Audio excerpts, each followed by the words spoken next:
हर प्रगति के पीछे नारी शक्ति है, नर की हर ऊंचाई के पीछे नारी शक्ति है,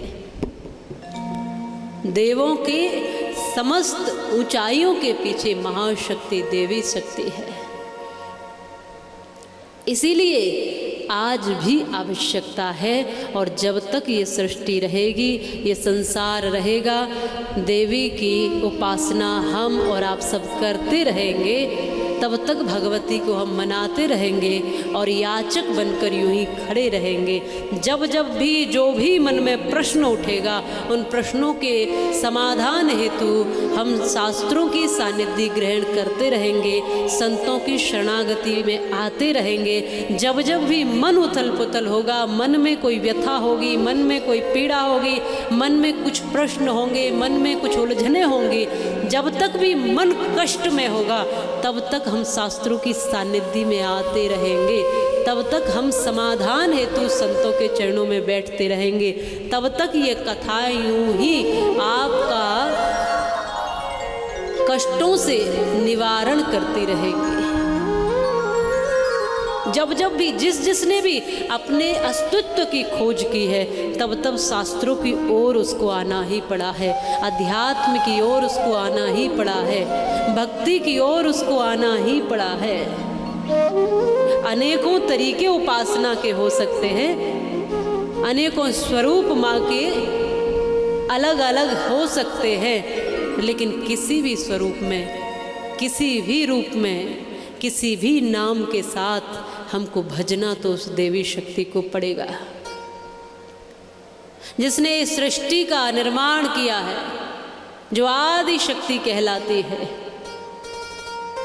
जिसका भगवान विष्णु भी ध्यान किया करते हैं। भगवान ब्रह्मदेव भी इस बात को लेकर चिंतित हो गए कि जो श्री हरि है वो ध्यान किसका कर रहे हैं, वो तो सबसे ऊंचे हैं, वो भी किसी का ध्यान कर रहे हैं। तो भगवान श्री हरि ने कहा कि मैं भी उस महाशक्ति का ध्यान कर रहा हूं जिसके अंतर्गत सब आता है। यहाँ कथा कह रही है, यह बता रही है कि माँ भगवती जो संहारिणी है दुष्टताओं की, राक्षसों की, जब जब भी हम पर कोई आपदा आएगी वो उसको भी संहार करेगी। भगवान विष्णु एक बार जब जलमग्न था यह सब कुछ, जब प्रलय ही प्रलय थी, जल ही जल था, पानी ही पानी था, सृष्टि का कहीं सृजन नहीं था, उसमें भगवान श्री हरि शेष शैया पर लेटे थे और निद्रासन में चले गए थे।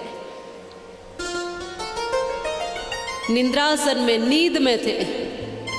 उसी पल उनके कर्ण के मैल से, कान के मैल से मधु और कैटभ दो राक्षसों का निर्माण हो गया। जो मैल गिरा जल में, उस जल से ही, उस मैल से ही उस जल में प्राकट्य हो गया दो राक्षसों का, मधु और कैटभ। लेकिन जब वो दोनों प्रकट हुए तो एक दूसरे की ओर देखते हुए ये चिंतन कर रहे हैं कि हम हैं कौन, हमें जन्म देने वाला कौन है, हम कैसे अवतरित हुए हैं, हमारा अस्तित्व क्या है, हम हैं कौन, हमें हमारा ही पहचान नहीं, हमें हमारा ही परिचय नहीं। और जिन जिन को भी अपना परिचय प्राप्त करना है वो हर व्यक्ति यहाँ आ सकता है शास्त्रों की सानिध्य में। देखो, कथा कोई मनोरंजन नहीं है, कथा बहुत सूक्ष्म विषय है, कथा मुक्ति का साधन है। जिनको मुक्त होना है वो कथा में आए, जिनको कल्याण चाहिए वो कथा में आए, जिनको सब तापों से, सब कष्टों से पार जाना है वो कथा में आए, और जिनको अपने स्वरूप का बोध पाना है वो कथा में आए। जो मानकर अभी बैठे हो वो तुम नहीं हो, कुछ और ही हो जो तुम्हें पता ही नहीं है। मधु कैटभ की तरह भ्रमित हैं ज़्यादातर लोग, जो सोच रहे हैं कि हम हैं कौन। कोई पूछे कि आप कौन हैं, अपना परिचय दीजिए, तो बहुत से या सभी जन यही कहेंगे कि मेरा ये नाम है, और मैं इस स्थान से हूँ।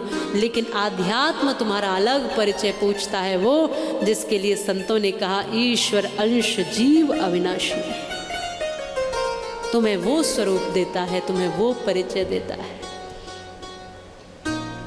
बार बार समझने का प्रयास कर रहे हैं दोनों राक्षस, लेकिन उन्हें अपना बोध नहीं हो पा रहा। एक दूसरे की ओर देख रहे हैं, तुम कौन हो, मैं कौन हूं। मधु कैटव दोनों अलग अलग एक दूसरे से पूछ रहे हैं, पर पता किसी को नहीं। संसार में यही हो रहा है कि सब अपना अपना परिचय दूसरों से पूछ रहे हैं, और जिनसे पूछ रहे हैं परिचय उनको भी नहीं पता। समस्या बस यही। इसलिए हम दौड़ दौड़ कर, भाग भाग कर कहीं न कहीं जाते हैं, प्रणाम करते हैं, माथा टेकते हैं, पूछते हैं बताओ तो हम कौन हैं, कहाँ से आए, कहाँ जाना है, इस दुनिया में क्यों आए, ये दुनिया क्यों बनी है, ये दुनिया किसने बनाई है। तमाम प्रश्न हमारे मन में कभी न कभी उठते हैं। और यही प्रश्न शौनकादि ऋषियों ने सूत जी महाराज से करे थे, तो उनके साथ साथ 85,000 ऋषियों को इसका समाधान मिल गया था।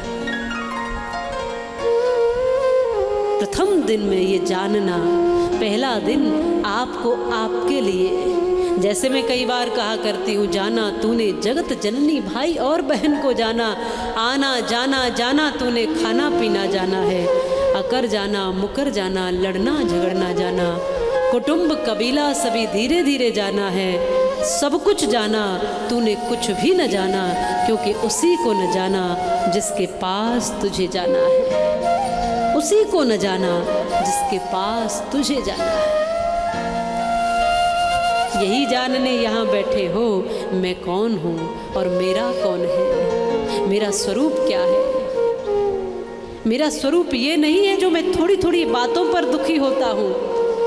मैं अजर अमर अविनाशी शुद्ध बुद्ध मुक्त जीवात्मा हूँ, जो भगवान की शरणागति की ओर निरंतर बढ़ रहा हूँ। थोड़ा सा धन, थोड़ा सा यश, थोड़ा सा नाम, थोड़ी सी कीर्ति मिल जाए, बस इतना ही लक्ष्य नहीं होना चाहिए। लक्ष्य उससे कहीं ऊपर है, जो सब धनवानों से भी ऊंचा है वो मिल जाए, जो सब ऐश्वर्यों से भी बड़ा है वो मिल जाए, जो सबकी कीर्तियों से भी उसकी ऊंची कीर्ति है बस वो प्राप्त हो जाए। जिसने इस दुनिया में हमें भेजा है बस उसका परिचय मिल जाए, और जिस कारण से हम आए हैं उसका बोध हो जाए, और मैं हूँ कौन इस बात की जानकारी मिल जाए। बीमार व्यक्ति डॉक्टर के पास चला गया तो डॉक्टर पूछेगा बीमारी क्या है, तुम कहो पता ही नहीं है, बस इलाज कराने के लिए आया हूँ। पहले बीमारी खोजनी पड़ेगी ना। आप यहाँ आए हो, आपको पता है कि आपके पैर में समस्या है या हाथ में समस्या है, दिक्कत कहाँ है, समस्या कहाँ है, तो उसका समाधान भी है, उसका इलाज भी है, उसका उपचार भी है। लेकिन यदि मरीज को ही नहीं पता कि बीमारी क्या है तो उसका उपचार कैसे होगा, इलाज कैसे होगा। वैसे ही हमारा मन बरसों से रोगी है, न जाने कितने समय से रोगी चला आ रहा है, और इस रोगी मन का इलाज होता है कथा में आकर के, भगवान की सानिध्य में आकर के, भगवती की कृपा से। पर हमारे मन का रोग हमें पहले ढूंढना पड़ेगा, तभी हम इलाज की ओर बढ़ सकेंगे, तृप्त हो सकेंगे। सदियों निकल गई इसी खोज में कि हम कौन हैं, और अभी तक अपनी खोज नहीं कर पाए। विश्वास करिए, केवल खाने के लिए, केवल सोने के लिए, केवल दुखी रहने के लिए, केवल इन कुछ कुछ चीज़ों के लिए ही तुम्हारा हमारा जन्म नहीं हुआ है। इस धरती पर परम लक्ष्य पाने के लिए जन्म हुआ है।